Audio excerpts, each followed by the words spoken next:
जयकारा शेरा वालिदा, बोल सांचे दरबार की जय। स्वागत है आपका आस्तिक स्पिरिचुअल सीक्रेट्स में। सत्य घटना पर आधारित एक कहानी। सनातन धर्म को मानने वाले माता वैष्णो देवी की महिमा को गाते नहीं थकते, बस मन में सच्ची श्रद्धा होनी चाहिए। माँ कृपा अवश्य करती हैं। वैसे तो माता वैष्णो देवी से जुड़ी कई सच्ची कथाएं हैं, पर जो कथा आज हम सुनाने जा रहे हैं वो सबसे अधिक प्रचलित है। यह सत्य घटना 11वीं शताब्दी की है, जब माँ वैष्णो देवी ने अपने एक परम भक्त पंडित श्रीधर की भक्ति से प्रसन्न होकर उसकी लाज बचाई। माता ने पूरे जगत को अपनी महिमा का बोध कराया। तब से लेकर आज तक लोग इस तीर्थ स्थल की यात्रा करते हैं और माता की कृपा पाते हैं। कटरा से कुछ दूरी पर हंसाली गांव में माँ वैष्णो देवी के परम भक्त श्रीधर रहते थे। एक दिन उन्होंने नवरात्रि पूजन के लिए कुंवारी कन्याओं को बुलवाया। माँ वैष्णो कन्या वेश में उन्हीं के बीच आ बैठी। पूजन के बाद सभी कन्याएं तो चली गई, पर माँ वैष्णो देवी वहीं रही और श्रीधर से बोली, सबको अपने घर भंडारे का निमंत्रण दे आओ। श्रीधर ने उस दिव्य कन्या की बात मान ली और आसपास के गांवों में भंडारे का संदेश पहुंचा दिया। वहां से लौटकर आते समय गुरु गोरखनाथ और उनके शिष्य बाबा भैरवनाथ जी के साथ उनके दूसरे शिष्यों को भी भोजन का निमंत्रण दे दिया गया। इसके बाद श्रीधर के घर में सभी गांव वाले आकर भोजन के लिए जमा हुए। तब कन्या रूपी माँ वैष्णो देवी ने एक विचित्र पात्र से सभी को भोजन परोसना शुरू किया। भोजन परोसते हुए जब वह कन्या भैरवनाथ के पास गई, तब उसने कहा कि मैं तो खीर पूड़ी की जगह मांस खाऊंगा और मदिरा पान करूंगा। तब कन्या रूपी माँ ने उसे समझाया कि यह ब्राह्मण के यहाँ भोजन है, इसमें मांसाहार नहीं किया जाता। किंतु भैरवनाथ जानबूझकर अपनी बात पर अड़ा रहा। जब भैरवनाथ जी ने उस कन्या को पकड़ना चाहा, तब माँ ने उसके कपट को जान लिया। माँ उससे हाथ छुड़ाकर हवा की तेज गति से वहां से भाग निकली। भैरवनाथ भी उनके पीछे गया। माना जाता है कि माँ की रक्षा के लिए कलयुग में जागृत देवता पवन पुत्र हनुमान भी मौजूद थे। इस दौरान माता ने एक गुफा में प्रवेश कर 9 महीने तक तपस्या की। भैरवनाथ भी उनके पीछे वहां तक आ गया।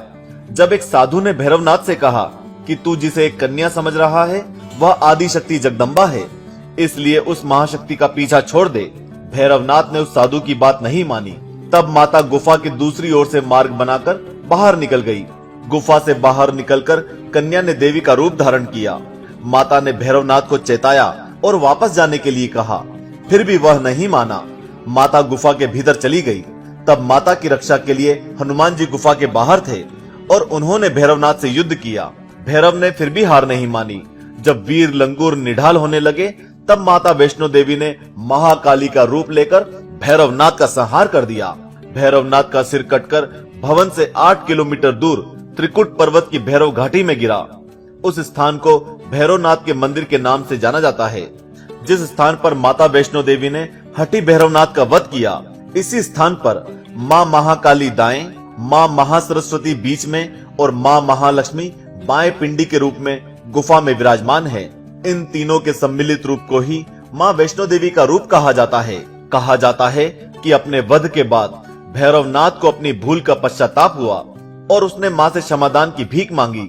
माता वैष्णो देवी जानती थी कि उन पर हमला करने के पीछे भैरवनाथ की प्रमुख मंशा मोक्ष प्राप्त करने की थी। उन्होंने न केवल भैरवनाथ को पुनर्जन्म के चक्र से मुक्ति प्रदान की, बल्कि उसे वरदान देते हुए कहा कि मेरे दर्शन तब तक पूरे नहीं माने जाएंगे जब तक कोई भक्त मेरे बाद तुम्हारे दर्शन नहीं करेगा। उसी मान्यता के अनुसार आज भी भक्त माता वैष्णो देवी के दर्शन करने के बाद भैरवनाथ के दर्शन करने जाते हैं। इस बीच पंडित श्रीधर बेचैन हो गए। वे त्रिकुटा पर्वत की ओर उसी रास्ते आगे बढ़े जो उन्होंने सपने में देखा था। आखिरकार वे गुफा के द्वार पर पहुंचे। उन्होंने कई विधियों से पिंडों की पूजा को अपनी दिनचर्या बना लिया। देवी उनकी पूजा से प्रसन्न हुई। वे उनके सामने प्रकट हुई और उन्हें आशीर्वाद दिया। तब से श्रीधर और उनके वंशज देवी माँ वैष्णो देवी की पूजा करते आ रहे हैं। सच्चे मन से याद करने पर माता सबका बेड़ा पार लगाती है। वीडियो को ज्यादा से ज्यादा लाइक और माता के भक्तों के साथ शेयर कीजिएगा।